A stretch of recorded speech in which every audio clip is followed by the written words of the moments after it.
Scoliosis is a condition that causes the spine to curve to the side. It can affect people of any age, but it most commonly occurs in adolescents during their growth spurt. There are several types of scoliosis, and the severity can vary widely from mild to severe. So the exact cause of scoliosis is not known in most cases. However, some types of scoliosis can be caused by underlying conditions such as muscular dystrophy, cerebral palsy, or spinal cord abnormalities. Scoliosis can be classified into three main types. We have idiopathic, neuromuscular, and congenital. Idiopathic is the most common type and it has no underlying cause.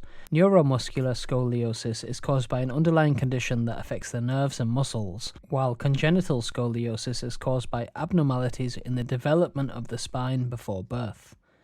The symptoms of scoliosis can vary depending on the severity of the condition. Mild scoliosis may not cause any noticeable symptoms, while more severe cases can cause pain, difficulty breathing, and a noticeable curve in the spine.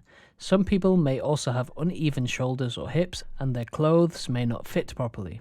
Scoliosis is typically diagnosed through a physical exam and imaging tests such as X-rays, MRIs or CT scans, and during a physical exam, the doctor will look for signs of a curved spine, uneven shoulders or hips, or a rib hump.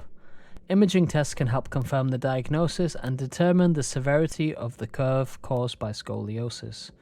The treatment options for scoliosis depends on the severity of the condition. Mild scoliosis may not require any treatment, while more severe cases may require braces, surgery, or both. Braces can help prevent the curve from worsening in growing children, while surgery may be needed to correct severe cases of scoliosis that are causing pain or difficulty breathing. So we've made it to the end of the video. If you've made it all the way to the end, leave a 100 emoji. If you have any questions about scoliosis, leave them in the comment section below. Make sure you like, comment and subscribe, and thank you for watching.